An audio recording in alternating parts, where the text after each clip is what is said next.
بلا وجہ نہ چھوڑے جاتا۔ السلام علیکم، میرا نام محمد بن ریاض ہے اور میں ایک اسٹوڈنٹ ہوں۔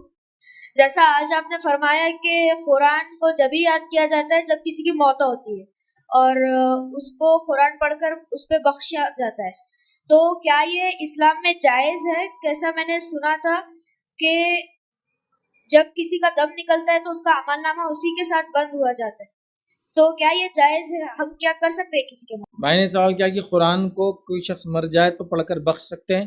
تو دیکھیے، انسان کو کچھ ایسی عبادتیں ہیں جو اس کے لائف میں اس کو فزیکل کرنے کی ضرورت ہوتی ہے، لیکن اگر وہ کسی وجہ سے نہ کر پائے تو کوئی اور اس کے لیے کر سکتا ہے۔ اس کو بولتے ہیں بدنی عبادتیں، جو ٹرانسفریبل ہے، کسی کو پہنچائی جا سکتی ہے۔ اس میں کون کون سی عبادتیں وہ دیکھ لیتے ہیں، جو نہیں آتی سمجھ جائیے وہ نہیں پہنچتی۔ پھر بدنی عبادتوں میں جو میت کو میں اور آپ پہنچا سکتے ہیں، ان میں ایک عبادت ہے جو آپ اس کے لیے کر سکتے ہیں، وہ یہ ہے کہ اس کے بدلے کہ آپ نظر کے روزے رکھ سکتے ہیں اگر اس کے کوئی رہ گئے ہو، جیسا کہ میت کے نظر کے روزے تھے 5-6، اس نے بولا کہ میں میرے روزے لیکن اب میری صحت ساتھ نہیں دے رہی، مر جاؤں تو تم رکھ لو، یا آپ کو معلوم ہو جائے تو آپ رکھ سکتے ہیں۔ اسی طرح میت کے آپ فرض روزے بھی اگر چھوٹے ہیں، جیسا کہ مثال کے طور پر کوئی انسان بیمار تھا، بوڑھا ہو گیا تھا، بہت روزے نہیں رکھ پا اور انتقال ہو گیا، تو اس کے وارثین وہ روزے بھی رکھ سکتے ہیں، اس کے فرض روزے یاد رکھیں۔ یہ بھی ٹرانسفریبل عبادت ہے۔ میت کی طرف سے اگر عمرہ اور حج آپ کرنے چاہیں تو بھی ٹرانسفریبل عبادت ہے، اس کو انشاءاللہ اس کا اجر ملتا ہے۔ میت کی طرف سے آپ فزیکلی کیش خرچ کر رہے اس کے نام سے، انشاءاللہ اس کا اجر ملے گا۔ میت کی طرف سے جو علم وغیرہ اس نے جو چھوڑ کر گیا ہے اس کو آپ لوگوں تک پھیلا تاکہ نافع علم کا اس کو فائدہ ہوگا تو آپ پروموٹ کر کے اس کو پہنچائیں، اس کا اس کو ملے گا۔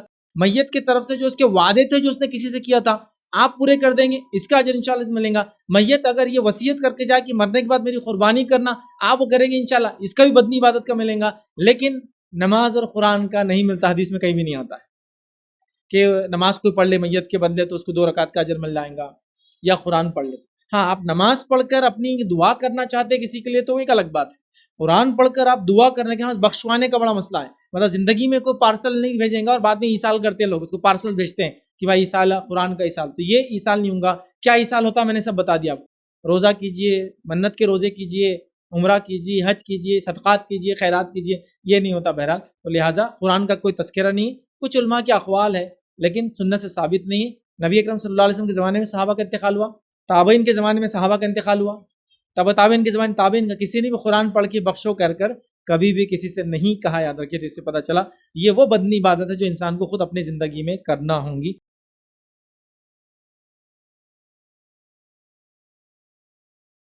السلام علیکم، آپ بھی ہمارے اس کام میں تعاون کریں اپنی زکات و صدقات کے ذریعے۔ ڈونیشن ڈیٹیلز کے لیے ڈونیٹ اس پر کلک کریں۔ اگر آپ کو ہمارے ویڈیوز پسند آئے ہیں تو اسے شیئر کریں اور ثواب کے حقدار بنیں۔ روزانہ ہمارے ویڈیوز کو پانے کے لیے ہمارے یوٹیوب چینل کو سبسکرائب کریں اور بیل آئکن دبائیں۔ ہم سے دیگر سوشل میڈیا پر جڑنے کے لیے ویڈیو میں دیے گئے آئی ڈی کو سرچ کریں۔ جزاک اللہ۔